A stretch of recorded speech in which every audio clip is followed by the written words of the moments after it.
हाँ बच्चों,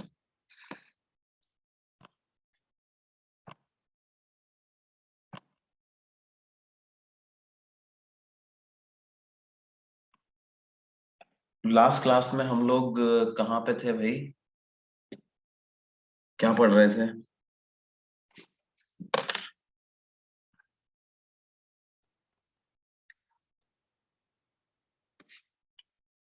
So spherical mirrors.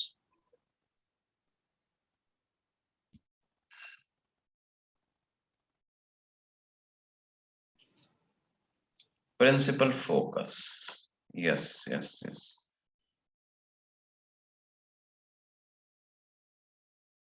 Focus की बात हमने लास्ट क्लास में करी थी, है ना? स्टार्ट किया था। हमने ये बात पढ़ ली थी कि अगर एक कॉनकेव मिरर पर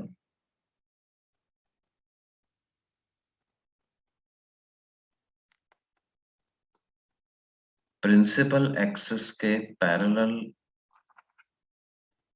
लाइट रेज इंसिडेंट होती हैं, कोई एक रे इंसिडेंट होती है पॉइंट ए पर, तो ये रिफ्लेक्ट होने के बाद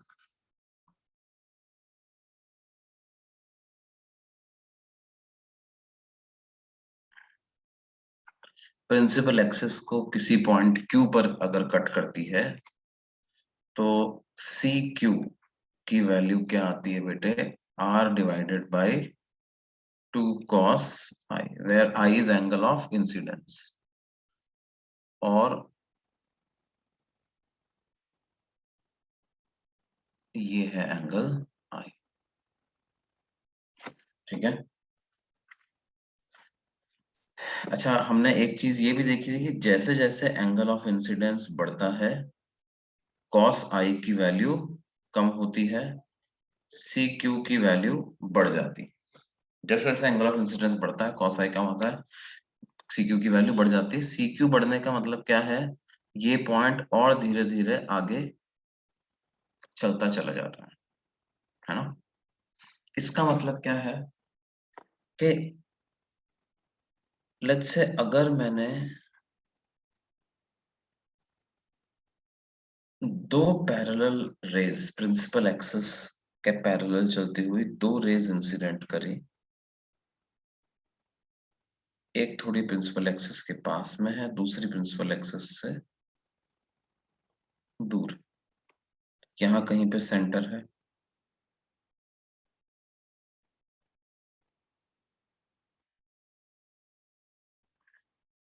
अब नॉर्मल ड्रॉ करेंगे इन दोनों पॉइंट्स पर तो अलग अलग नॉर्मल बनेंगे, जिसकी वजह से एंगल ऑफ इंसिडेंस भी अलग अलग बने।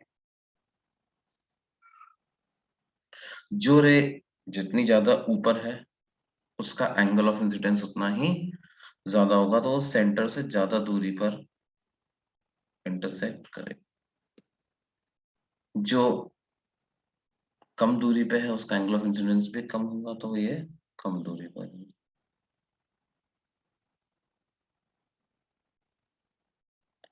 कहने का मतलब क्या है?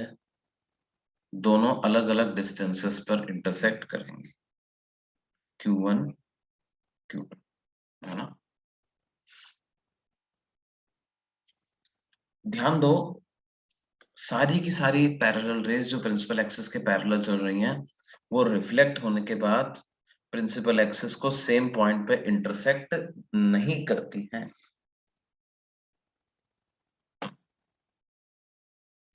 They do not intersect principal axis at one point.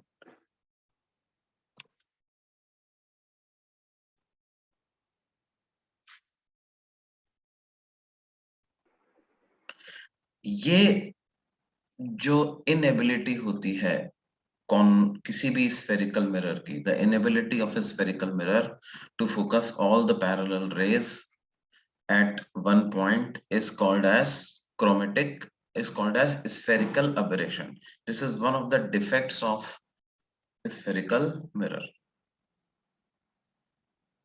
उसको क्या नाम देते हैं बच्चों? Spherical aberration.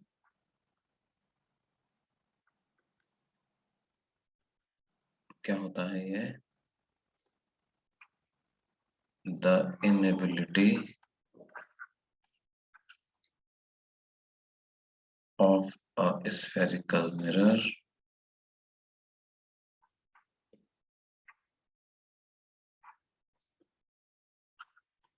to focus all the rays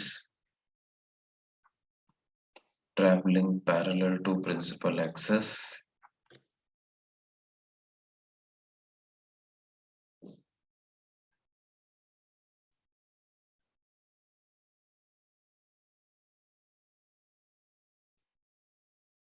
at one point.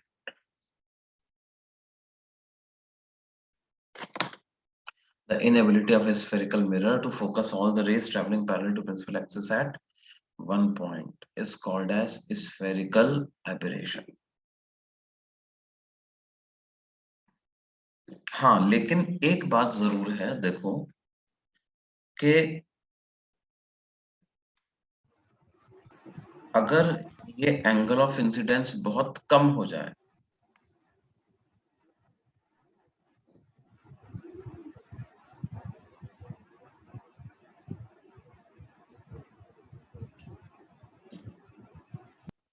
हाँ देखो बेटे, स्फेरिकल एबरेशन क्या होता है? ये जो कोई भी स्फेरिकल मिरर पर जब लाइट रेस को हम इंसिडेंट करते हैं, तो वो सारी रेस को एक पॉइंट पर, सारी रेस को एक पॉइंट पर कन्वर्ज नहीं कर पाता, एज पर दिस फॉर्मूला, है ना?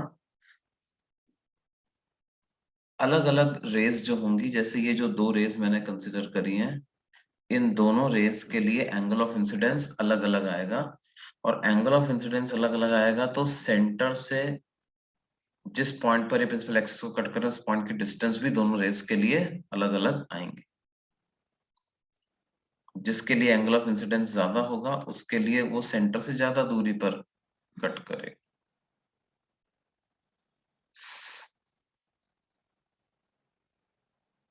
देखो, जैसे एक सिंपल सा एग्जांपल लेते हैं अपन।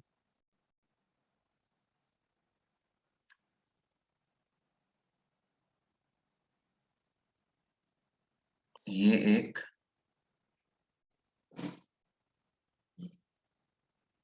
स्फेरिकल मिरर है जिसकी रेडियस ऑफ कर्वेचर है 5 सेंटीमीटर।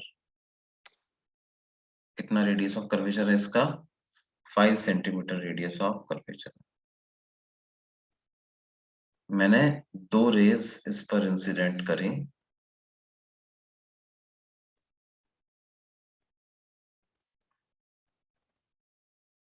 एक प्रिंसिपल एक्सिस से 3 सेंटीमीटर की दूरी पर है, और दूसरी प्रिंसिपल एक्सिस से 4 सेंटीमीटर की दूरी पर।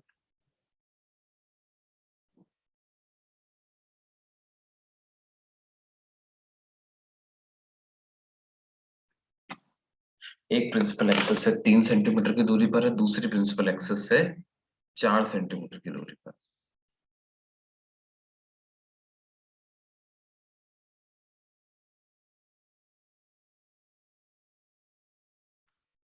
तो अब हमें ये पता लगाना है कि ये दोनों अलग अलग डिस्टेंस पे प्रिंसिपल एक्सिस को कट करेंगे। जैसे मान लो यहाँ कहीं पर अगर सेंटर है, तो पहली रे के लिए एंगल ऑफ इंसिडेंस कुछ ऐसा होगा, दूसरी रे के लिए पता करने के लिए ऐसा करना पड़ेगा मेरे को। तो ये दोनों रेस जो हैं, ये क्या हैं? अलग अलग डिस्टेंस पर प्रिंसिपल एक्सिस को कट करेंगे। तो हमें क्या पता करना है? हमें पता करना है find the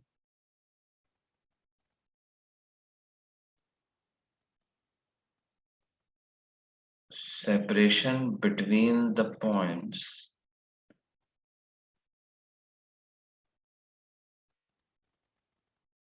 where these rays intersect the principal axis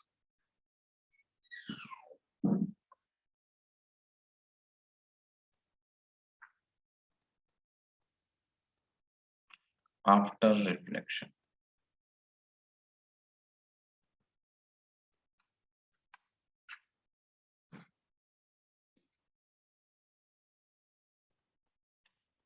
तो देखो हम क्या कर सकते हैं, दोनों के लिए अलग अलग एंगल ऑफ इंसिडेंस अगर पता चल जाए तो ये C Q equal to R by two cos I वाला फॉर्मूला लगा करके हम दोनों के अलग अलग डिस्टेंस पता लगा लेंगे, फिर उन डिस्टेंसेस को आपस में सब्ट्रैक्ट कर देंगे तो ये वाला सेपरेशन आ जाएगा। ठीक है, लेकिन एंगल ऑफ इंसिडेंस की जरूरत पड़ेगी उसके लिए, है ना, वो हमें डायरेक्टली दिया गया नहीं है।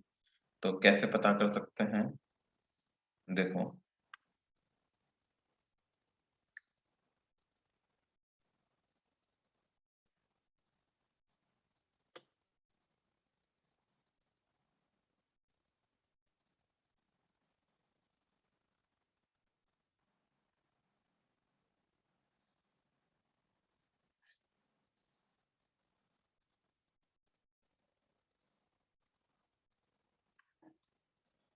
मान लो ये रे 4 सेंटीमीटर की दूरी वाली रे है।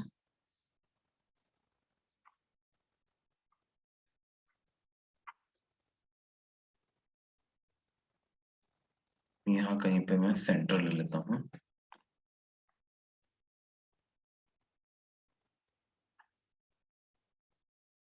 ये ए पॉइंट पर नॉर्मल हो गया। This angle is angle of incidence, है ना बेटा।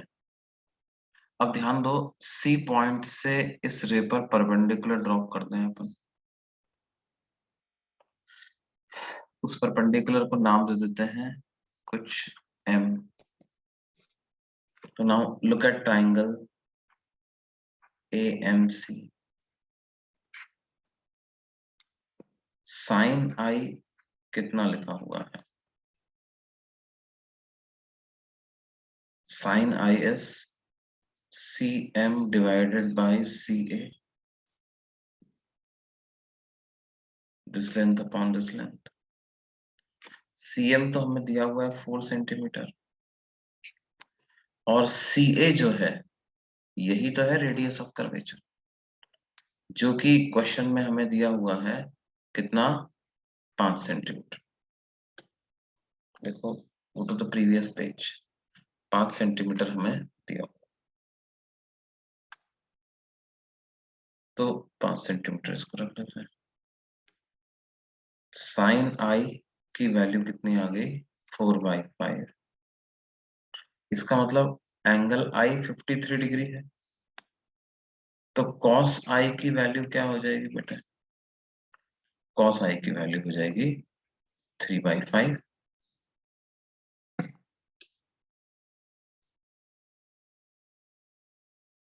ये मान लो किसी क्यू पॉइंट पे कट कर रही है, Q1 पे कट कर रही है। तो सी Q1 को मैं लिख दूं R/2 कॉस आई वाले फॉर्मूले से। R S 5 centimetre divided by 2 cos I is 3/5.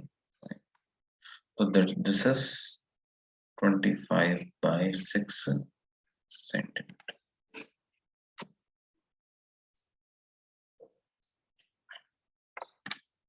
अब उसी तरह से वो दूसरी वाली रे हम लें जो कि 3 सेंटीमीटर की डिस्टेंस पर प्रिंसिपल एक्सिस से इंसिडेंट हुई थी।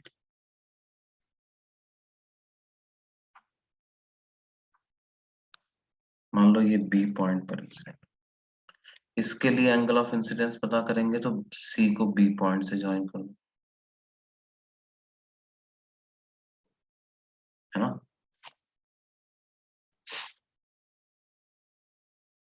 Late this angle be I dash. तो अगर मैं साइन आई डैश की वैल्यू लिखता हूं,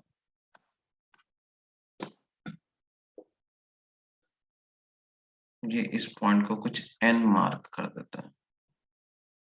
तो किस ट्राइंगल में मैं देख रहा हूँ? CBN।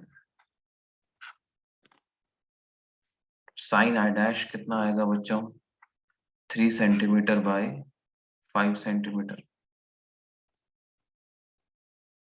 तो आई डैश की वैल्यू आ जाएगी 37 डिग्री। तो कॉस आई डैश आ जाएगा कितना बेटे? 4/5। CQ2, मान लो ये रिफ्लेक्ट होकर के कुछ Q2 पॉइंट पे जाकर के प्रिंसिपल एक्सिस को कट करता है। तो CQ2 कितना आएगा? R divided by 2 cos I dash। R is 5 centimeter divided by 2 cos I dash। Cos I dash is 4/5। तो ये हो जाएगा 25/8 सेंटीमीटर। तो इसका मतलब Q1 Q2 की क्या वैल्यू आ गई बेटे? 25/6 माइनस 25/8। तो यहाँ से 25 को हम कॉमन ले लें, एलसीएम ले लें 24, 4 माइनस 1, 4 माइनस 3। तो ये आ जाएगा 25/24 सेंटीमीटर। इतना गैप इन दोनों के बीच में रहे।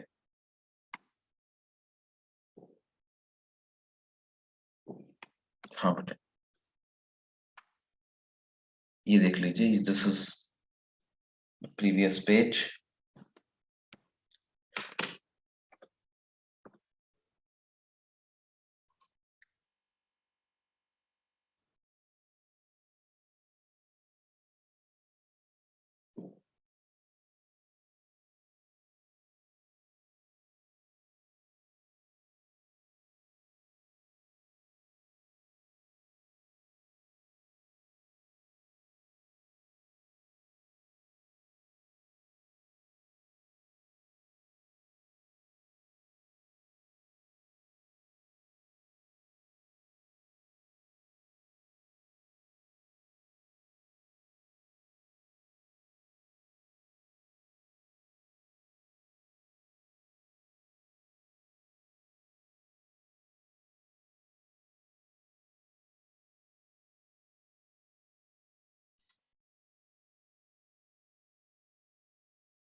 हाँ बेटे,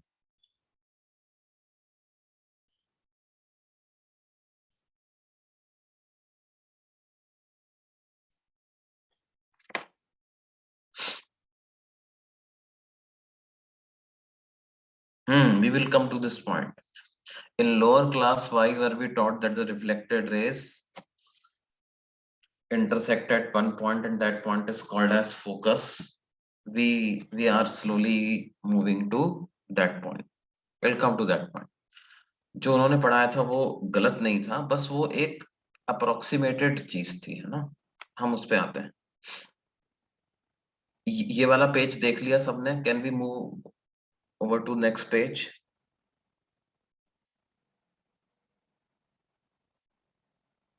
ओके ओके।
डन,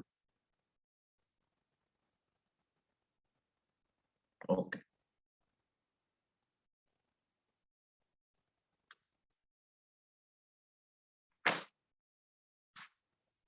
अच्छा, इसी में देखो एक और इंटरेस्टिंग सवाल मैं तुम्हें कराता हूँ। मानो ये एक कॉनकेव मिरर है,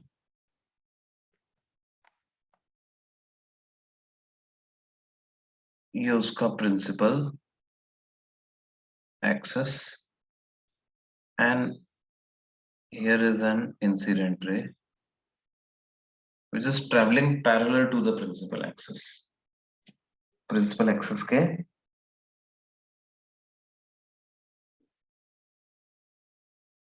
पैरेलल ट्रेवल कर रही है, और यहां कहीं पर मानते हैं इसका सेंटर ऑफ कर्वेचर है। ए पॉइंट पर ये मिरर पे इंसिडेंट हुई और एंगल ऑफ इंसिडेंस हमें अभी दे दिया गया है। मान लो एंगल ऑफ इंसिडेंस हमें दे दिया गया है कितना, 60 डिग्री। तो हमें पता करना है at what distance from centre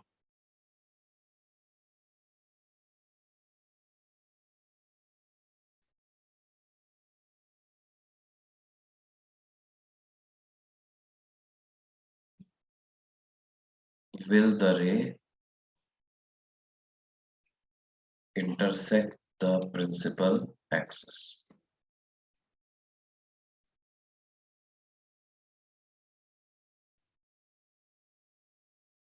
after reflection।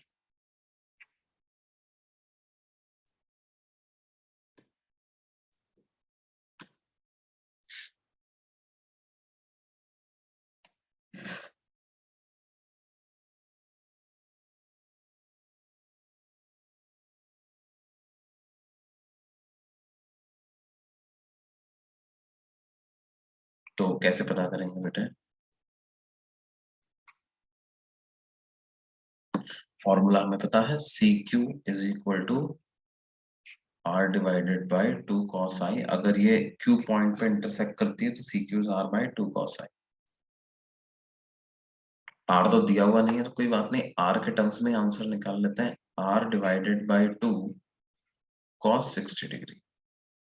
cos 60 degree is 1 by 2, so this comes out to be equal to r। CQ is equal to r। ये सबका आया।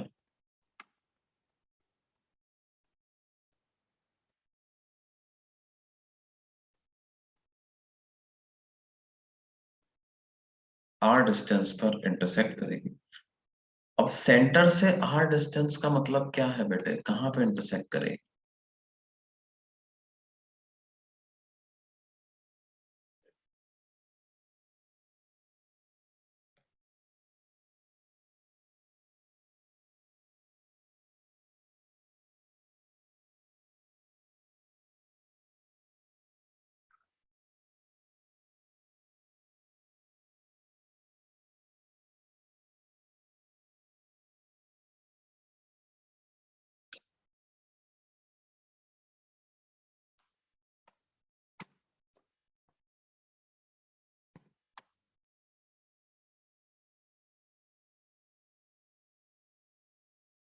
सेंटर से r डिस्टेंस पर चले जाएं तो क्या पोल पे ही पहुंच जाएंगे क्या?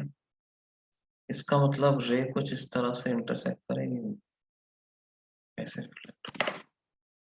ये एंगल 60 डिग्री है, ठीक है, ऐसा होगा बच्चों।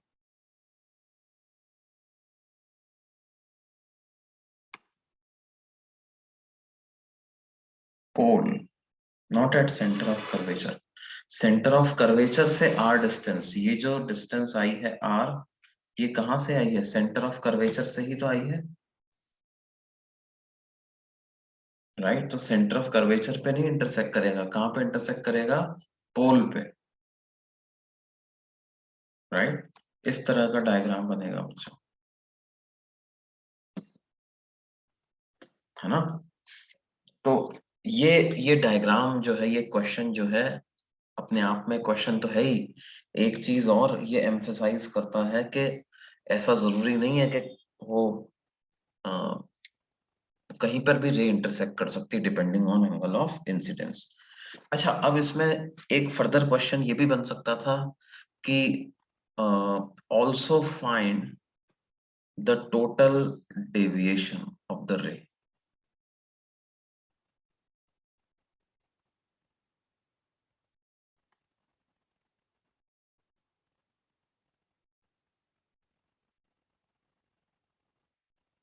अब ध्यान दो, ये तो मिरर पे दोबारा आकर के गिर गई, तो दोबारा रिफ्लेक्शन होगा इसका तो, है ना।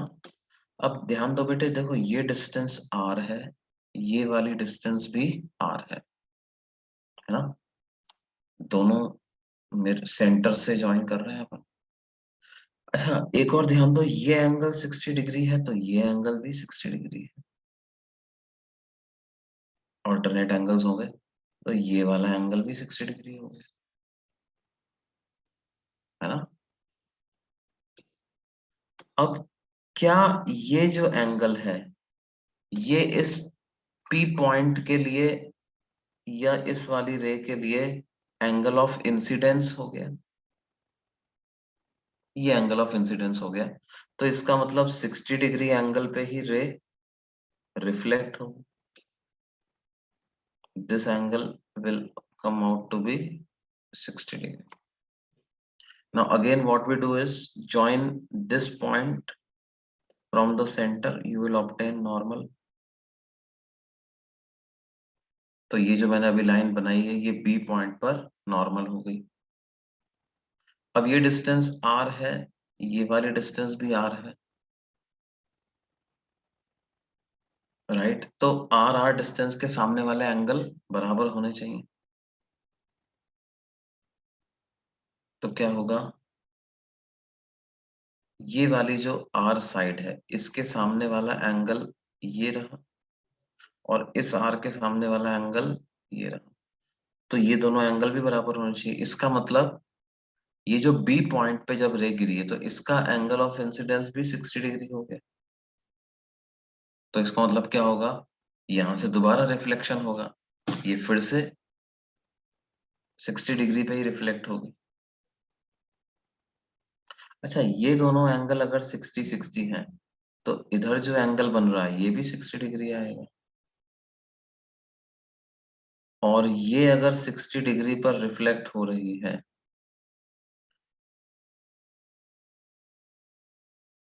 तो ध्यान दो ये दोनों एंगल बराबर हैं। इसका मतलब ये रे फिर से प्रिंसिपल एक्सिस के पैरेलल हो गई। तो total deviation caused by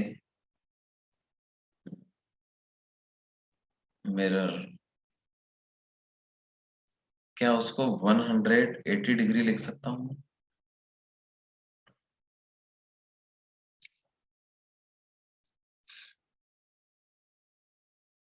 total deviation जो मिरर ने कर दिया वो 180 डिग्री का कर दिया।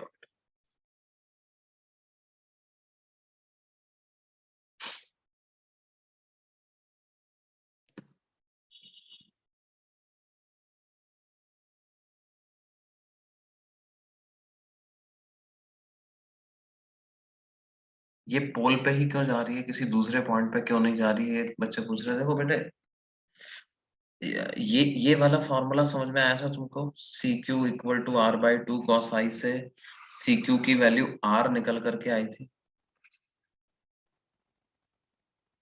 ये समझ में आया था, सी क्यू आर आता है। ओके, अब अगर ये सी क्यू आर आता है, तो सेंटर से आपको आर डिस्टेंस तक जाना है। अब सेंटर से आर डिस्टेंस कौन सा वाला पॉइंट मिलेगा, रेडियस के बराबर की डिस्टेंस तक जाना है, तो सेंटर से आर डिस्टेंस तो पूरे पोल तक ही जाना पड़ेगा ना, यही तो डिस्टेंस आर होती है, नहीं, रेडियस यही तो होता है। ये सी ए डिस्टेंस कहें ये भी r है, cp डिस्टेंस भी r है, और ये हमें निकल करके आ रहा है कि रिफ्लेक्टेड रे सेंटर से r डिस्टेंस पर कट करेगी, तो सेंटर से r डिस्टेंस पर मैं जाऊंगा तो पोल ही तो मिलेगा मेरे को।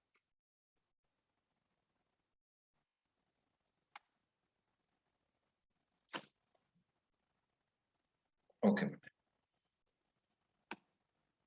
अच्छा, अब ये पूरा क्वेश्चन समझ में आया क्या सबको?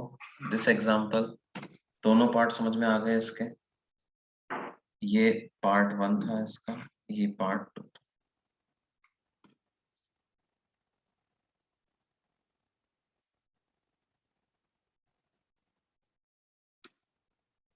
ओके,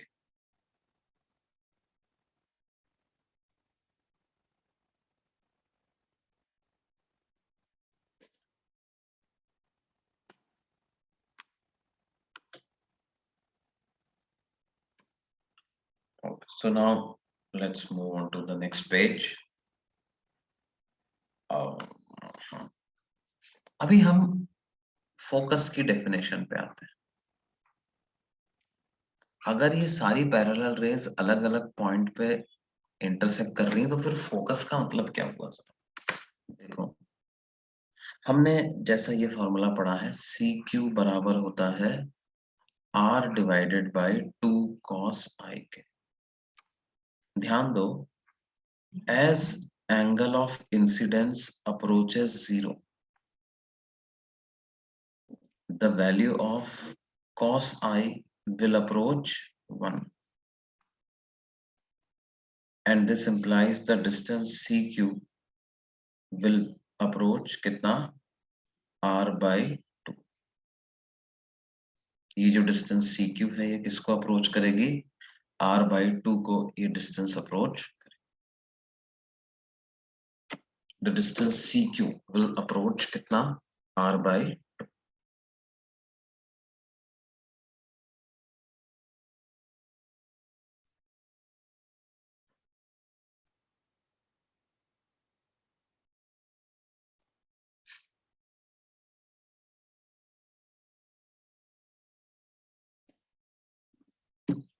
है ना? मतलब अगर हम ऐसी रेज कंसीडर करें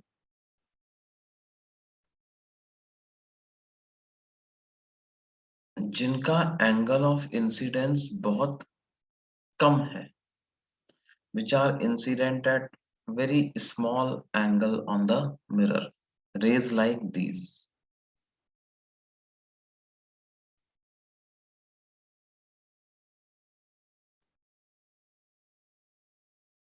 इस तरह की रेज अगर अपन कंसिडर करें, देखो यहाँ कहीं पे सेंटर होगा, सेंटर को इस पॉइंट से ज्वाइन करेंगे तो एंगल ऑफ इंसिडेंस कम ही आएगा, है ना? इस, तुम ये समझ सकते हो कि ये वाला जो पार्ट है इसके अंदर अंदर मैंने कई सारी रेज इंसिडेंट करी, तो ये रेज सेंटर से कितनी डिस्टेंस पे इंटरसेक्ट कर रही है प्रिंसिपल एक्सिस को? r by 2 डिस्टेंस पर, लगभग, approximately, not exactly, approximately r by 2 distance पर ये कट कर रहे हैं।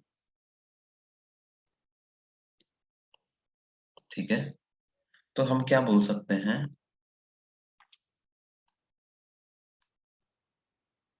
अच्छा, जिस रे का एंगल ऑफ इंसिडेंस 0 होता है उसको तो नॉर्मली इंसिडेंट रे बोलते हैं। जैसे अगर कोई रे प्रिंसिपल एक्सिस के अलोंग ही इंसिडेंट करवा दें अपन, तो इस रे को तो क्या कहेंगे बेटे? नॉर्मली इंसिडेंट रे कहेंगे, है ना? तो हम क्या कहते हैं कि rays of near normal incidence, ये एक फ्रेज है, बार बार यूज किया जाता है, near normal incidence, rays of near normal incidence traveling parallel to principal axis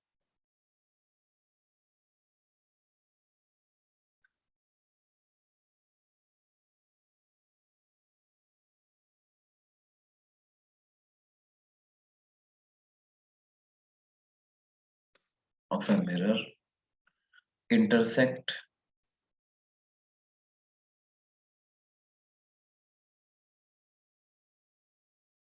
the principal axis.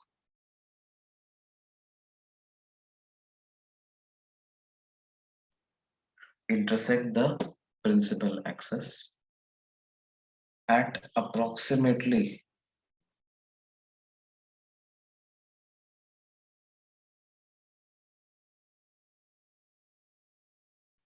midway between the center and the pole.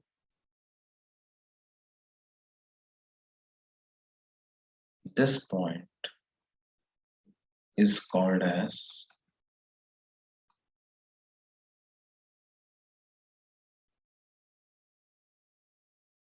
focus. इस point को हम क्या नाम देंगे? Focus. And distance of focus from the pole is called as focal length.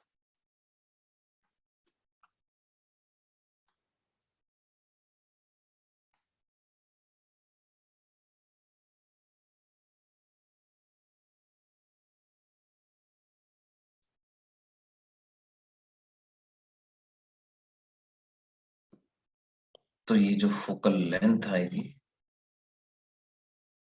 वो कितनी आ जाएगी बेटे? Half of the radius of curvature of the mirror. ठीक है. तो फोकस का कंसेप्ट तभी एप्लीकेबल होता है जब हम near normal incident rays consider. कैसी रेस कंसिडर कर रहे हैं? Near normal incident race.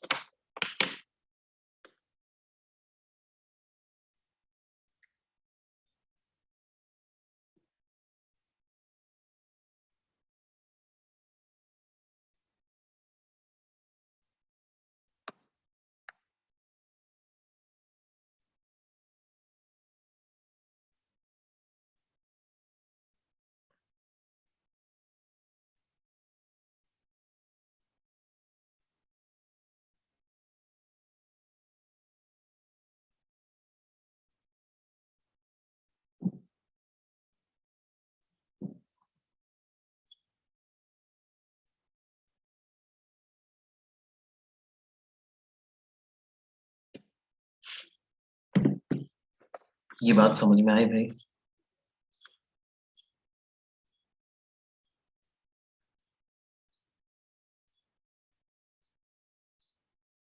Sir अगर आई 90 डिग्री हुआ तो सी क्यू इनफाइनाइट होगा, उसका डायग्राम बता सकते हैं आप? 90 डिग्री वाला एंगल बना ही नहीं पाएंगे आप, है ना बेटे? 90 डिग्री वाला एंगल जो होगा वो बन ही नहीं पाएगा. स्फेरिकल मिरर में नहीं बन पाएगा.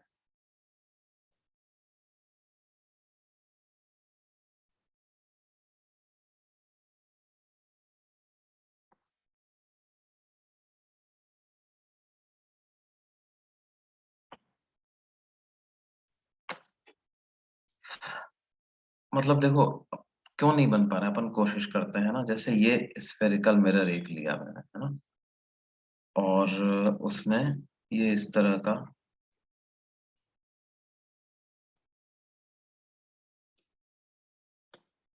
अब 90 डिग्री वाली रे कौन सी बनेगी? जैसे एग्जैक्टली इस पॉइंट पर आकर के अगर कोई रे इंटरसेक्ट कर जाए यहाँ पे, ठीक है, इस तरह की रे, तो इस पॉइंट को सेंटर से ज्वाइन करो आप, तो ये एंगल कितना होगा?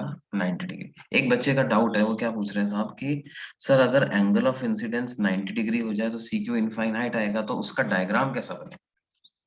राइट. तो अब इस केस में क्या होगा बेटे कि ये रे क्या होगी?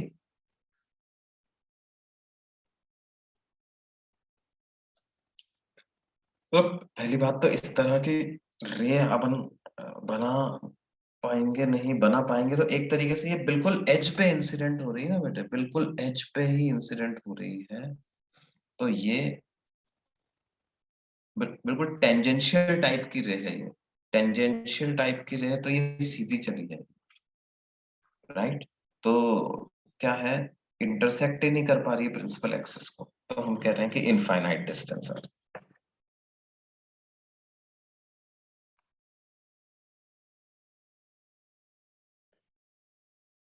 Is there a case where the rays intersect exactly at the midpoint of CN?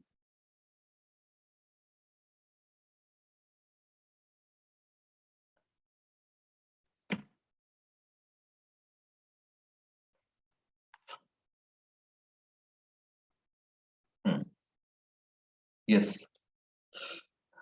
Exactly CNP पे इंटरसेक्ट करे, तो ये ऐसा नहीं हो पाएगा, क्योंकि उसके लिए आपको एंगल ऑफ इंसिडेंस को जीरो लेना पड़ेगा, और एंगल ऑफ इंसिडेंस जीरो मतलब कौन सी रे आ गई, यही वाली रे आ गई, ठीक है, जो प्रिंसिपल एक्सिस के ही अलोंग चल रही है। तो ये रे तो ऐसे ही वापस आ जाएगी। हाँ, अब ये तो बेसिकली पूरी प्रिंसिपल एक्सिस के साथ ही कोइंसाइड कर रही है, तो कहाँ पे कट कर रही है, तो that does not make any sense, right. अच्छा, अब कुछ बच्चे पूछ रहे हैं सर मैक्सिमम एंगल कितना बन सकता है। देखो, मैक्सिमम एंगल तो साइज ऑफ मिरर पे डिपेंड करेगा, जैसा मैंने बताया था। अगर ये मिरर है और ये उसकी प्रिंसिपल एक्सिस है, तो जैसे जैसे प्रिंसिपल एक्सिस से डिस्टेंस बढ़ती जाती है, एंगल ऑफ इंसिडेंस भी बढ़ता जाता है। तो मैक्सिमम एंगल तो किस पे डिपेंड करेगा बेटे, मिरर के साइज पे भी डिपेंड करेगा कि कितना साइज का मिरर हमने लिया हुआ। हाँ, ये बात जरूर है कि जैसा तुम देख सकते हो, जैसे जैसे एंगल ऑफ इंसिडेंस बढ़ता है, रे सेंटर से दूर होती चली जाती है। 60 डिग्री पर हमने देखा था पोल पे इंटरसेक्ट कर रही है, 60 डिग्री से और बड़ा ले लोगे तो क्या होगा बेटे। अच्छा, ये वाला स्लाइड का काम हो गया, अगले पेज पे मैं चल रहा हूँ। जैसे कुछ लोगों के मन में डाउट आ रहा है, साहब अगर ये और बड़ा एंगल हो गया, 90 डिग्री को अप्रोच कर गया, तो क्या होगा। देखो, हमने ये देखा था, मान लो कि इस वाली रे के लिए 60 डिग्री आया था, है ना, ये एंगल 60 डिग्री। तो 60 डिग्री पे तो हमने देखा था कि रे इधर चली गई। अब अगर और ऊपर रे को मैंने इंसिडेंट किया, तो एंगल 60 से भी बढ़ जाएगा। अब एंगल 60 से भी बढ़ जाएगा, तो ये और ज्यादा एंगल पे रिफ्लेक्ट होगी, तो कुछ ऐसे चली जाएगी, है ना। वापस से ये किस पे गिर जाएगी, मिरर पे ही गिर जाएगी, और पोल के भी ऊपर गिर जाएगी। क्योंकि ध्यान दो, एंगल ऑफ इंसिडेंस को आप बढ़ाओगे तो कॉस आई की वैल्यू कम हो जाएगी, कॉस आई की वैल्यू कम हो जाएगी, तो सेंटर से जो क्यू पॉइंट की डिस्टेंस है वो बढ़ जाएगा। सी क्यू बराबर होता है R/2 कॉस आई, है ना। हमने देखा था आई इक्वल टू 60 डिग्री पर सी क्यू की वैल्यू R आ जाती है। तो if I is greater than 60 degree, इसका मतलब सी क्यू जो है वो आर से भी बड़ा आएगा, वो थ्योरेटिकली आर से बड़ा आएगा, मतलब इस रे को अगर आगे एक्सटेंड करते तो फिर ये यहाँ पर इंटरसेक्ट करते, है ना। तो ये वाला पॉइंट जो है वो और पीछे खिसकता जा रहा है।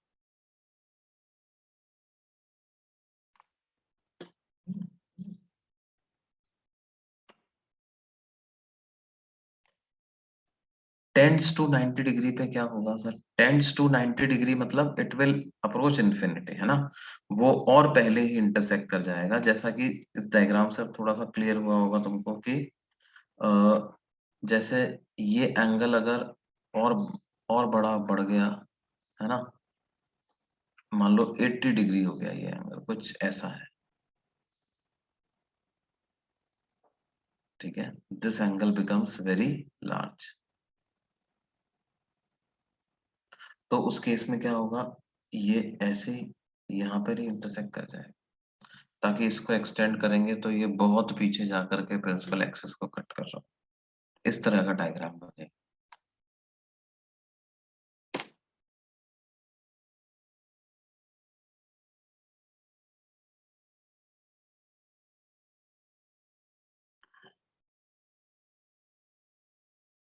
ये रे यहाँ पे इंटरसेक्ट कर रही है, ये ऐसा सेंटर है,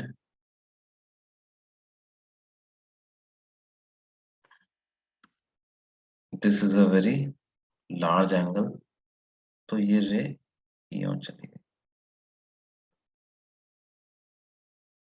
ठीक है। और जो लास्ट सी क्यू जो वैल्यू आ रही है वो क्या है, इसका एक्सटेंशन कहाँ पे कट कर रहा है, वो सी क्यू डिस्टेंस है। So this distance is going to be very large. बिल्कुल टेंजेंट जैसा कुछ हो, 90 डिग्री पे कैसा हो जाएगा, टेंजेंट जैसा हो। यस।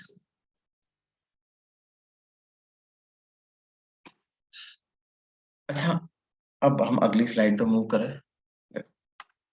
ये जो हमने नियर नॉर्मल इंसिडेंट रेस की जो बात करी थी, है ना,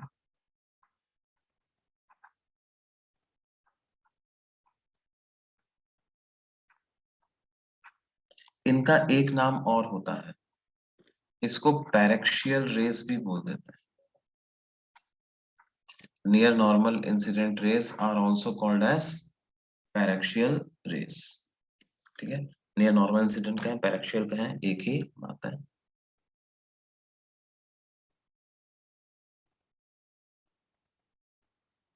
And how do we ensure that rays are paraxial, है ना? To ensure, to make sure that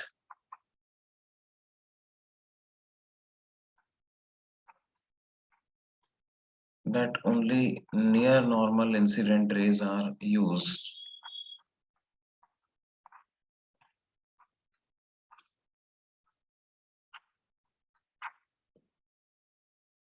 rays get reflected from the mirror.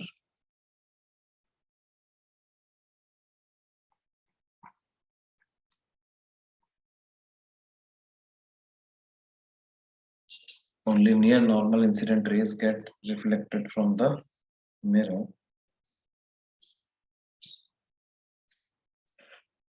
We use mirror of very small aperture diameter.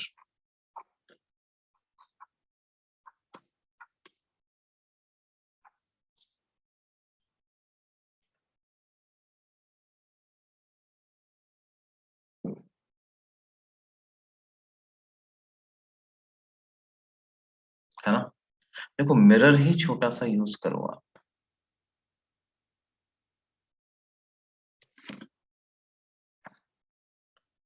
ध्यान दो, छोटा का मतलब रेडियस ऑफ कर्वेचर कम नहीं है इसकी, सिर्फ क्या कम है, साइज कम है, इतना ही हिस्सा यूज कर रहे हैं, ये इसकी प्रिंसिपल एक्सेस है। अब क्या है, इस मिरर पे ज्यादा एंगल बनाने वाली रेज ही नहीं गिर पाएंगी,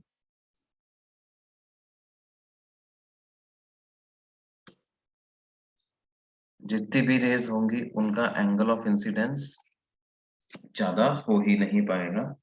तो इस केस में हम बोल सकते हैं कि सारी रेज जो प्रिंसिपल एक्सिस के पैरेलल ट्रेवल कर रही हैं वो approximately at the focus intersect कर जाएंगे,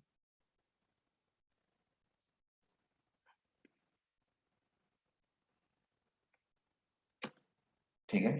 तो one way to ensure that we have only near normal incident rays, वो क्या है, you use mirror of very small aperture diameter, ठीक है, स्मॉल मिरर कहा जाए। तो बेसिकली क्वेश्चन में क्या है, ये वाला अप्रोक्सीमेशन हम यूज कर लें तो ये शब्द यूज कर लेंगे वो लोग, या तो वो यूज कर लेंगे कि हमने near normal incident raise use करी हैं, या बोल देंगे कि कंसीडर ओनली पैरेक्शियल रेज, या बोल देंगे कि consider a mirror of very small aperture diameter. All of these three phrases they point to the same thing, क्या, that we have to use approximation, है ना। ओके, अब देखो, अच्छा ये जो कॉनकेव मिरर है, जैसा कि अभी हमने देखा, ये पैरेलल रेस को कन्वर्ज कर देता है एट वन पॉइंट, ठीक है। तो जो कॉनकेव मिरर है उसको हम कन्वर्जिंग मिरर भी बोलते हैं। Concave mirror is also known as converging mirror.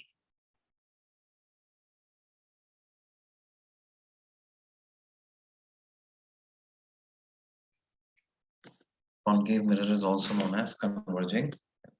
उसकी जगह अगर कॉन्वेक्स मिरर होता तो क्या होता बेटा? तो ये कॉन्वेक्स मिरर,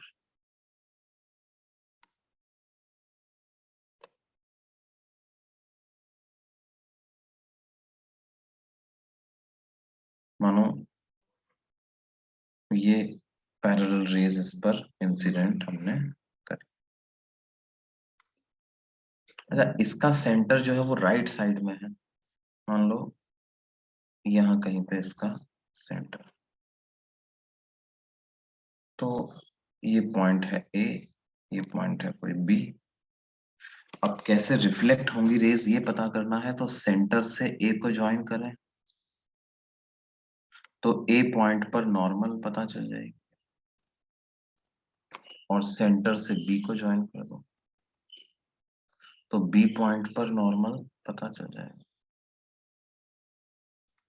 अब क्या होगा, ये रेज को ऐसे रिफ्लेक्ट करेगा, angle of incidence equal to angle of reflection, laws of reflection के हिसाब से ये वाली रे भी इस तरह से रिफ्लेक्ट, ठीक है। इसने रेस को क्या किया, डाइवर्ज किया। इन रेस को जब मैं एक्सटेंड करूंगा तो ये मिरर के पीछे इंटरसेक्ट करेंगे, ठीक है। और यहाँ पर भी फिर से हम अगर near normal incident rays consider करें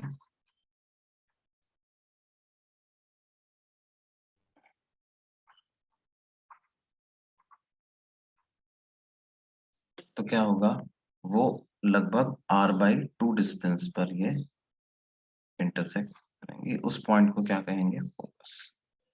तो फोकस जो है वो हमेशा किसी भी मिरर के लिए, चाहे वो कॉनकेव मिरर हो चाहे कॉन्वेक्स मिरर हो, वो पोल और सेंटर ऑफ कर्वेचर के एग्जैक्टली मिड पॉइंट पे ही लाई करता है। लेकिन अगर कॉन्वेक्स मिरर हुआ तो ये पैरेलल आने वाली रेस को डाइवर्ज करेगा।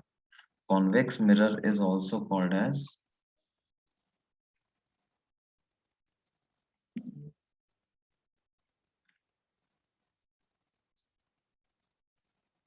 अ diverging mirror,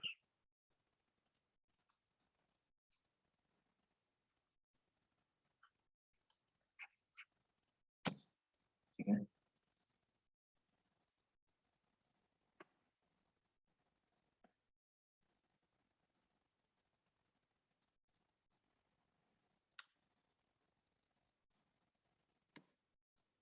large radius of curvature use कर लें स्मॉल अपर्चर डायमीटर की जगह, है ना।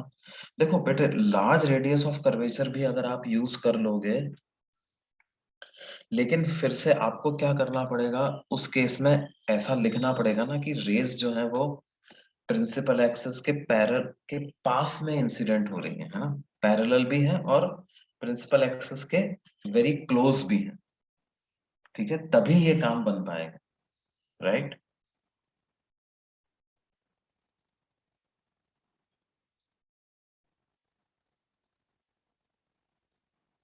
कॉनकेव मिरर पे आई 90 डिग्री होगा, तब नॉर्मल कहाँ से पास होगा। हाँ बेटे, वो लगभग ऐसा मैंने डायग्राम बनाया था ना। कॉनकेव मिरर पे 90 डिग्री एंगल बनाने के लिए आपको क्या करना पड़ेगा, पहले तो कॉनकेव मिरर को आपको ऐसा लेना पड़ेगा, है ना, हेमिस्फेरिकल टाइप का लेना, ठीक है, एग्जैक्टली हाफ ऑफ स्फेयर ऐसा लेना पड़ेगा, ठीक है। और फिर उसके बाद रे को ऐसे भेजना पड़ेगा, तो यहाँ पे सेंटर होगा और ये नॉर्मल होगी, ये इस तरह का डायग्राम बनेगा। This is angle of incidence, it is 90, right?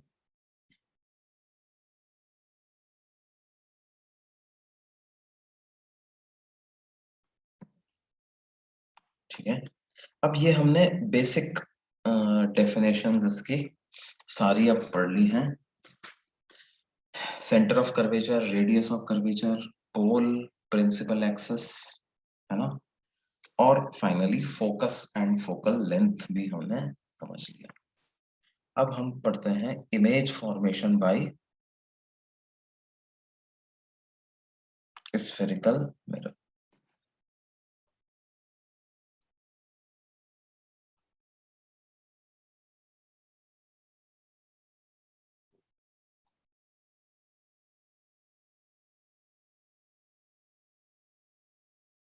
जैसे प्लेन मिरर का इमेज फॉर्मेशन हमने पढ़ा था, उसी तरह से स्फेरिकल मिरर का भी इमेज फॉर्मेशन है।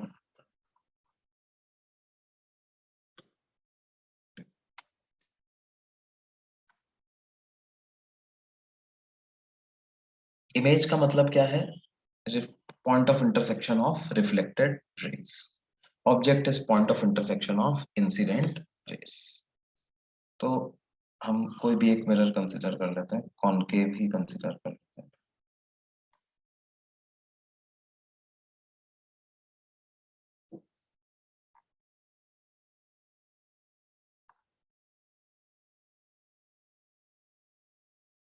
ये प्रिंसिपल एक्सिस हो गया, ये पॉइंट पोल है, यहाँ कहीं पर इसका सेंटर ऑफ कर्वेचर मान लेते हैं, लाई कर रहा है, ये फोकस मान लेते हैं, यहाँ पर ऑब्जेक्ट। ठीक है, इस ऑब्जेक्ट से एक रे तो मैं ऐसे ही कंसिडर कर लेता हूँ, जो कि प्रिंसिपल एक्सिस के अलोंग ही इंसिडेंट हो रही है। अब ये रे तो नॉर्मली इंसिडेंट रे है, एंगल ऑफ इंसिडेंस 0 है, तो ये इसी प्रकार से रिफ्लेक्ट भी हो जाएगी। दूसरी रे कुछ ऐसी कंसिडर कर लेता हूँ।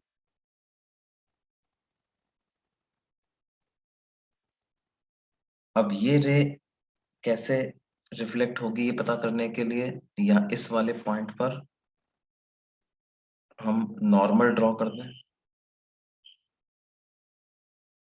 तो ये मैंने सेंटर से ए पॉइंट को ज्वाइन कर दिया तो नॉर्मल मिल गई, ये एंगल ऑफ इंसिडेंस हो गया।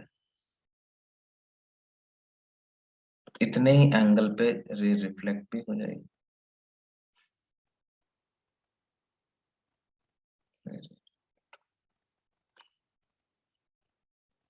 दिस एंगल इज ऑल्सो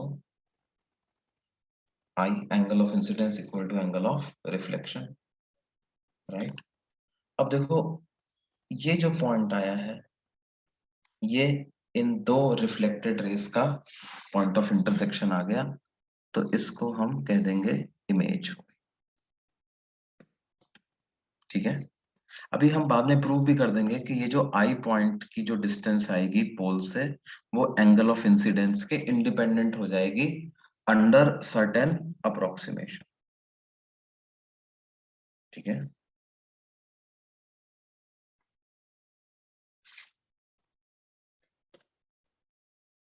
अब देखो पीओ क्या है? PO is distance of object from pole.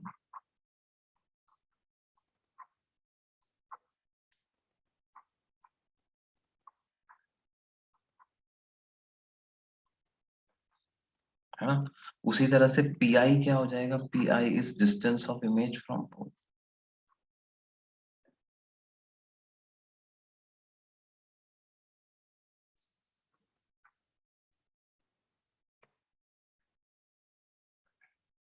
ठीक है, कुछ एंगल्स हमें और अज्यूम करने पड़ेंगे। ये एंगल मान लेते हैं है अल्फा, ये एंगल है बीटा, और ये जो एंगल बन रहा है ये है गामा। इंसिडेंट रे का प्रिंसिपल एक्सिस के साथ, नॉर्मल का प्रिंसिपल एक्सिस के साथ, और रिफ्लेक्टेड रे का प्रिंसिपल एक्सिस के साथ एंगल रिस्पेक्टिवली कितना है? Alpha, beta and gamma. ठीक है,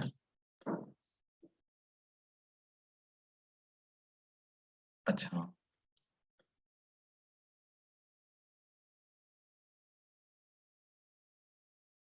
let us write relation between these angles. Look at triangle AOC.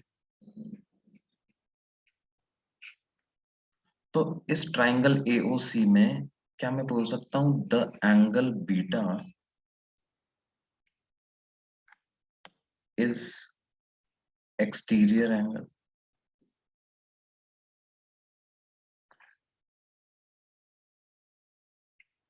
Beta angle जो बन रहा है वो ट्राइंगल AOC के लिए एक्सटीरियर एंगल, राइट. तो बीटा को हम दो इंटीरियर एंगल्स के सम के बराबर लिख सकते हैं.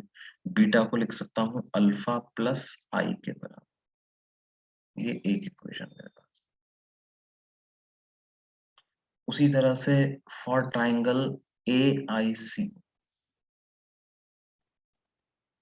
Consider triangle AIC.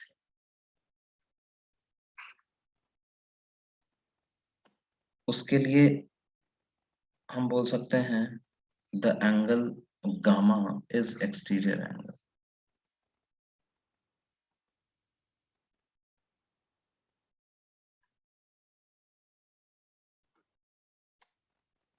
तो गामा किसके बराबर होगा आई प्लस बीटा. ये सेकंड इक्वेशन है. अब इन दोनों से हम आई को एलिमिनेट कर देते हैं. यहां से आई की वैल्यू क्या आती है बेटे, I is equal to beta minus alpha. इधर से आई की क्या वैल्यू आएगी, गामा माइनस बीटा.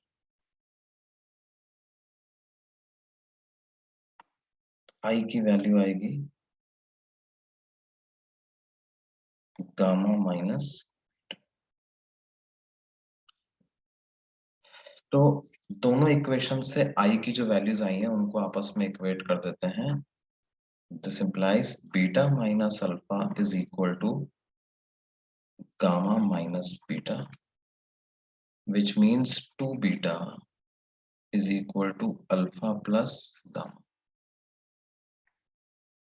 अब now let's write down these value. Beta की वैल्यू लिखते हैं, है ना.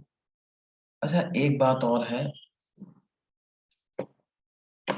अब हम अप्रोक्सीमेशन यूज करेंगे. क्या अप्रोक्सीमेशन यूज करेंगे, using the approximation that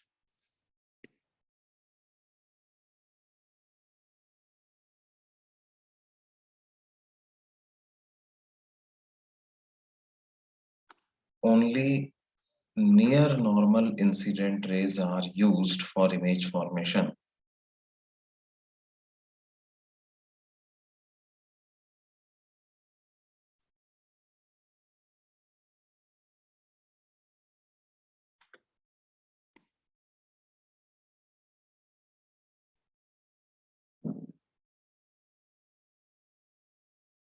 Image formation, that is alpha, beta, gamma are very small angles.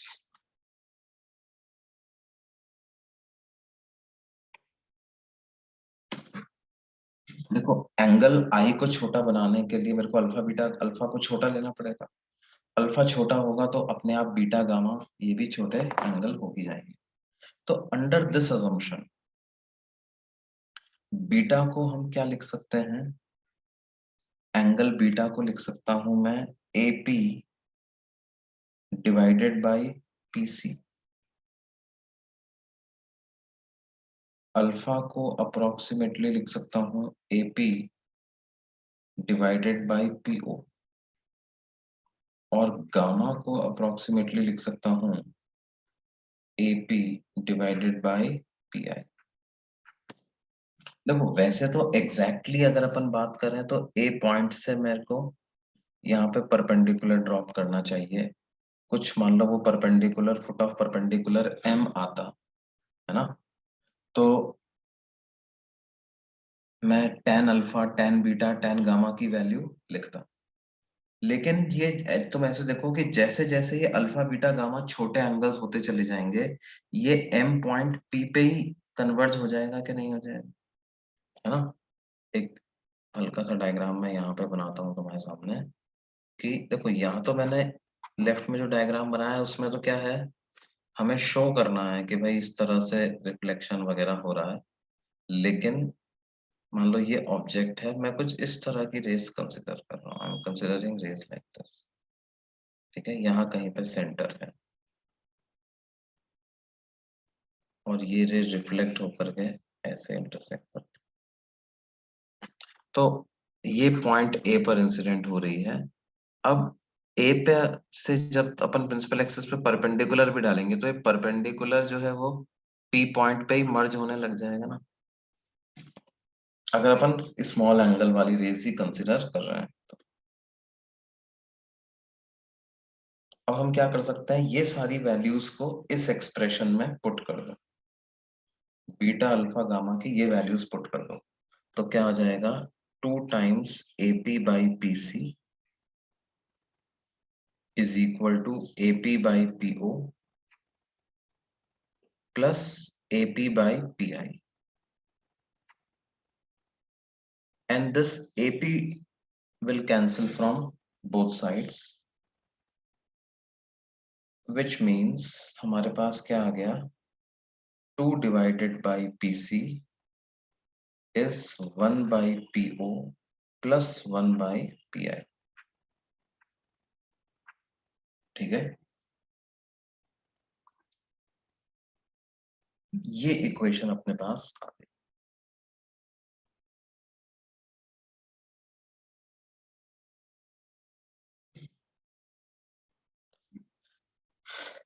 देखो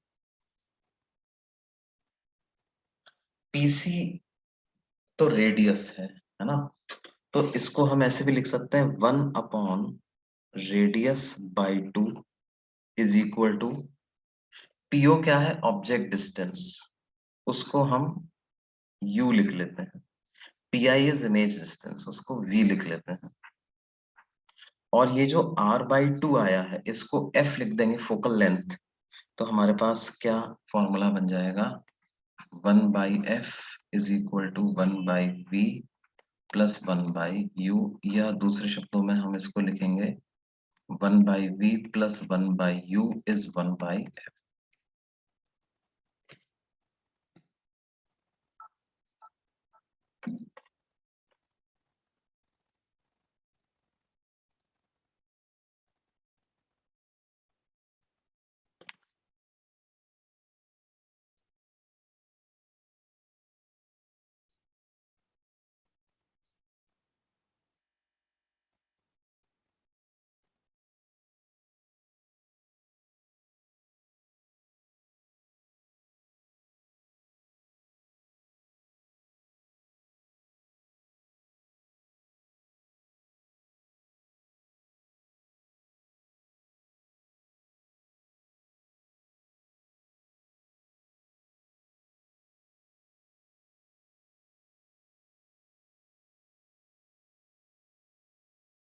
इन सब का एग्जैक्ट मतलब मैं लिख देता हूँ, v is x coordinate of image,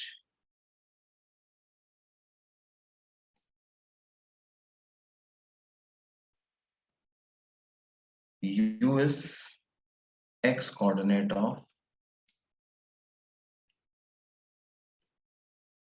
of object, and f is again x coordinate of focus, right?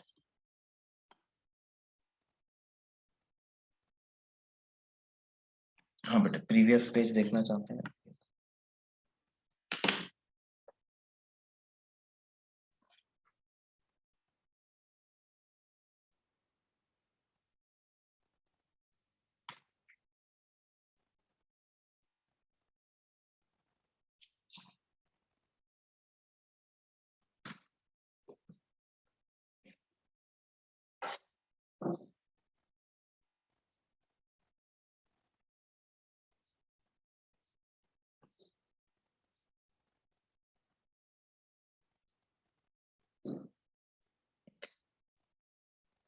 अगले page पे मूव करें क्या बच्चों?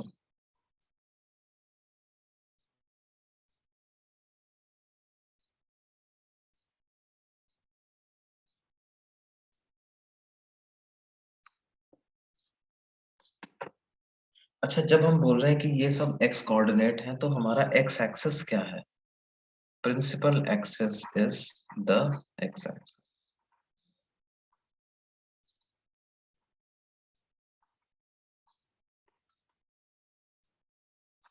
प्रिंसिपल एक्सिस ही एक्स एक्सिस है। ओरिजिन क्या है? ये सब डिस्टेंसेस कहाँ से नापी है अपन ने? पोल से। तो pole of the mirror is origin.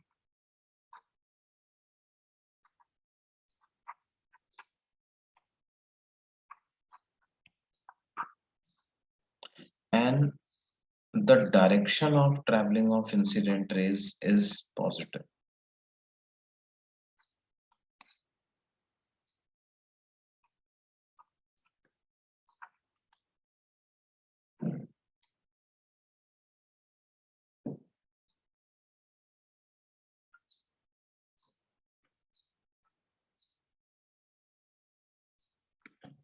अच्छा, ये जो फॉर्मूला हमने बनाया ये कोऑर्डिनेट्स के टर्म्स में क्यों बनाया? ध्यान दो, सिंस दे आर कोऑर्डिनेट्स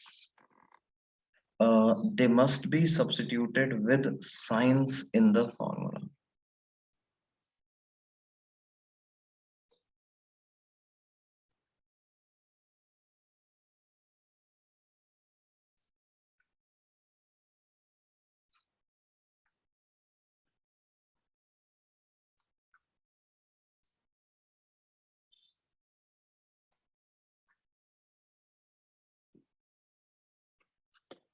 ठीक है, ये हमने कोऑर्डिनेट्स के टर्म्स में फॉर्मूला क्यों बनाया भाई? डिस्टेंसेस के टर्म्स में बना देते हैं, है ना? कोऑर्डिनेट्स के टर्म्स में तो थोड़ा कॉम्प्लेक्स हो जाता है। ध्यान दो, कोऑर्डिनेट्स अगर डिस्टेंसेस के टर्म्स में अपन बनाएंगे तो ये हमने एक केस कंसिडर किया था, है ना? जबकि डायग्राम एक पर्टिकुलर टाइप का बन रहा था। अगर मान लो मैं कॉन्वेक्स मिरर कंसिडर कर लेता, जैसे ये कॉन्वेक्स मिरर, इसके सामने कोई ऑब्जेक्ट रखा हुआ है, ठीक है? इससे किस तरह का रिफ्लेक्शन होगा? एक रे मैंने ऐसे कंसिडर करी, यहाँ कहीं पे मान लो इसका सेंटर है, तो ये वाली लाइन जो हो गई वो नॉर्मल लाइन हो गई। अब रिफ्लेक्टेड रे कुछ इस प्रकार की बने, ये रे जाकर के प्रिंसिपल एक्सिस को पीछे इंटरसेक्ट करेगी इस पॉइंट पर आई पर, है ना? तो यहाँ पर अल्फा एंगल इसे कहेंगे, बीटा इसे कहेंगे, गामा कुछ ये वाला एंगल बनेगा, ये एंगल आई होगा, ये वाला एंगल भी आई बनेगा। इस पॉइंट को ए नाम दोगे तो यहाँ देख, जो पॉइंट मैं बताना चाह रहा हूँ वो क्या है, यहाँ पर ज्योमेट्री अलग बनेगी। यहाँ पर ज्योमेट्री अलग मिलेगी तो अल्फा बीटा गामा में रिलेशन अलग आ जाएगा, ठीक है? तो डिस्टेंसेस के टर्म्स में जब आप रिलेशन निकालोगे, पीओ पी आई और पीसी के बीच में जब रिलेशन निकालोगे, तो वो जरूरी नहीं है कि वही आए जो कि अपन ने पहले वाले केस में देखा था, उसी से मिलता जुलता आएगा, लेकिन साइन का फर्क हो सकता है। लेकिन क्या देखा जाता है, जब कोऑर्डिनेट्स के टर्म्स में हम कन्वर्ट कर लेते हैं इसको, तो we arrive at a common formula, ठीक है? This is valid for all cases. All cases मतलब मिरर चाहे कॉनकेव हो चाहे कॉन्वेक्स हो, ठीक है? इमेज, प्रिंसिपल इमेज मिरर के पीछे बन रही हो या मिरर के सामने बन रही हो, मतलब रियल बन रही हो या वर्चुअल बन रही हो, ऑब्जेक्ट भी चाहे रियल हो या वर्चुअल, कैसा भी केस हो, कोऑर्डिनेट्स के टर्म्स में हमारे पास एक कॉमन फॉर्मूला आ जाता है। हाँ, बस इनकी वैल्यूज पुट करते समय हम प्लस माइनस साइन के साथ पुट कर देंगे, तो सारे केसेस हमारे एक ही फॉर्मूला से हैंडल हो जाएंगे। अलग अलग केस के लिए अलग अलग फॉर्मूला याद नहीं करना पड़ता, इसलिए हम किसके टर्म्स में बात करते हैं? कोऑर्डिनेट्स के टर्म्स में यहाँ पर बात करते हैं, ठीक है? अब इसको कैसे यूज करेंगे इसे अपन अगली क्लास में इसको कंटिन्यू करेंगे बच्चों, ठीक है? तो अभी के लिए हम यहीं पे रोकते हैं और see you all in the next lecture.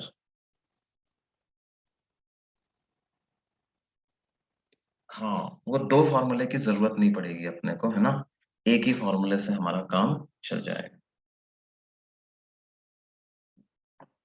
Optics is a big chapter, geometrical optics थोड़ा सा बिग चैप्टर है। साइन स्कीम हम अपने आप से बना सकते हैं, देखो बना तो सकते हो, लेकिन बेटर रहेगा कि इसी से स्टिक करें, ठीक है।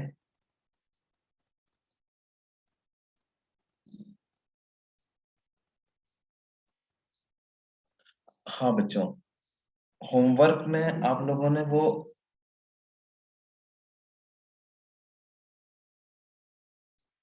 प्लेन मिरर के क्वेश्चंस कर लिए क्या, एक्सरसाइज 1 के, एक्सरसाइज 1 पार्ट 1 पार्ट 2 का सेक्शन ए कंसीडर कर लिया, मतलब कर लिया, वो कंप्लीट कर लिया, ओके गुड।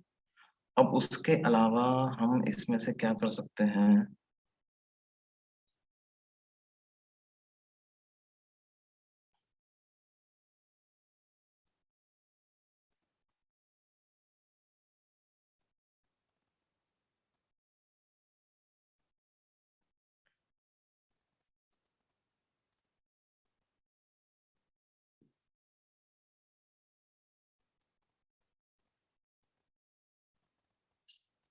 हाँ देखो मैं तुम्हें बताऊँ, कुछ क्वेश्चन बताता हूँ, एक्सरसाइज प्लेन मिरर के कुछ क्वेश्चंस जो एक्सरसाइज 2 में है, अगर वो मैं तुम्हें बता देता हूँ।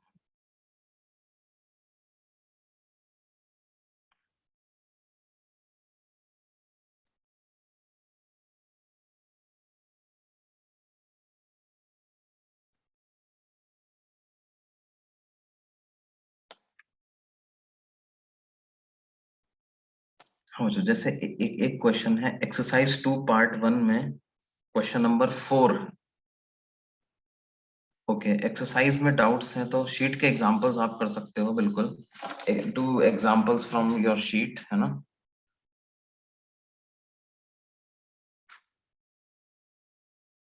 ठीक है, पीडीएफ में भेज दूंगा। हाँ, डाउट्स व्हाट्सएप पे पूछ सकते हो, बिल्कुल। एक्सरसाइज 2 पार्ट 1 का क्वेश्चन नंबर 4 है, that is based completely on plane mirror, वो अच्छा क्वेश्चन है, वो आप कर सकते हैं। फिर एक्सरसाइज 2 पार्ट 2 के 3 क्वेश्चन हैं, question number 1, question number 2, question number 3, ठीक है। Exercise 2 part 1 question number 4,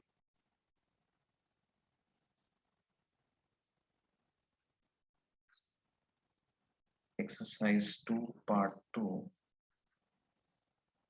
question number 1, 2, 3। Right में जो मैंने लिखा है, ये किसकी किसके बारे में बात कर रहे हो, क्या लिखा है।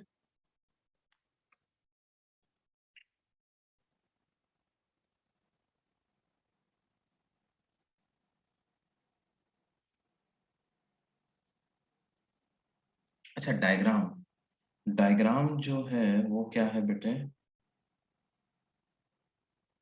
वो मैंने ये बताया कि अगर हमारे पास कॉन्वेक्स मिरर से रिफ्लेक्शन हो रहा होता, तो उसके सामने अगर इस तरह का ऑब्जेक्ट है, कॉन्वेक्स मिरर का सेंटर पीछे लाई करता, ऑब्जेक्ट से निकलने वाली कोई रे मैंने कंसिडर करी, पॉइंट ए पे इंसिडेंट हो रही है, ए पे नॉर्मल कैसे ड्रॉ किया, सी को ए से ज्वाइन कर दिया तो नॉर्मल मिल गया, नॉर्मल के साथ इंसिडेंट रे का जो एंगल बन रहा है वो एंगल ऑफ इंसिडेंस, उतने ही एंगल पे रे को रिफ्लेक्ट करा दिया तो डाइवर्ज हो गई, तो मिरर के पीछे जाकर के इंटरसेक्ट कर रही है, तो इस पॉइंट को मैंने क्या नाम दे दिया, आई, राइट। ये ऑब्जेक्ट की इमेज हो गई, एक रे ऐसी कंसिडर करेंगे तो ये तो इसी तरह से वापस रिफ्लेक्ट हो जाएगी, तो दो रिफ्लेक्टेड रेस को एक्सटेंड करके जो पॉइंट ऑफ इंटरसेक्शन आ रहा है वो आई ही आ रहा है, राइट। तो अब मैं क्या बोल रहा हूँ कि देखो ये जो ऑब्जेक्ट इमेज और सेंटर की जो रिलेटिव पोजीशंस यहाँ पे आ रही हैं, है ना, they are different from what we were getting in concave mirror. अब अगर अपन फिर से एक्सटीरियर एंगल वगैरह के कंसेप्ट लगा करके और वो रिलेशन पता करें जैसा मैंने कॉनकेव मिरर के केस में पता किया था, तो यहाँ पर क्या होगा, in terms of distances formula अलग आएगा, लेकिन उस फॉर्मूले को जब आप कोऑर्डिनेट्स के टर्म्स में कन्वर्ट करोगे तो सेम फॉर्मूला आ जाएगा जो यहाँ पे आया, है ना। तो इस वजह से फॉर्मूले को हम डिस्टेंसेस के टर्म्स में याद ना रख करके किसके टर्म्स में याद रखते हैं? अ, हम याद रखते हैं in terms of coordinates.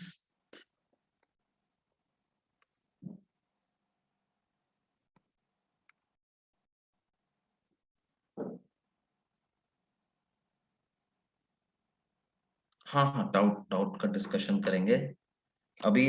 For now this is my WhatsApp number, तो इस पर आप पूछ लेना, है ना? ठीक है। अगर आपका लोगों का कोई ग्रुप है कॉमन डाउट का, तो उसमें इसको ऐड कर दो भले ही, और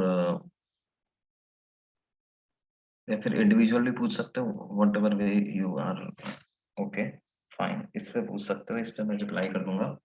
बाकी हम अगली क्लास में ये डिस्कस कर लेंगे, सेक्शन ए भी डिस्कस कर लेंगे शीट का।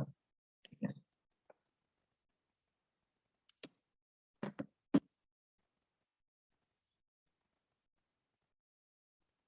हाँ हाँ हाँ हाँ, बिल्कुल बिल्कुल। थोड़ा सा सिलेबस पीछे चल रहा है, तो लेकिन बेटे क्या है कि ये शुरुआत के कंसेप्ट्स थोड़े से ठीक से समझ में आ जाएंगे, तो आगे दिक्कत नहीं होगी। वी विल कैच अप, है ना? तो उसके बारे में आप चिंता ना करें, will catch up. Okay boys, तो हम, हाँ श्योर श्योर, बिल्कुल बिल्कुल, उसी ग्रुप में ज्वाइन कर लूंगा मैं, फिजिक्स पीसीपी टू, इस तरह के ग्रुप में ज्वाइन कर, जो भी आपका ग्रुप है उसमें। ठीक है। ओके बच्चों, सो बाय।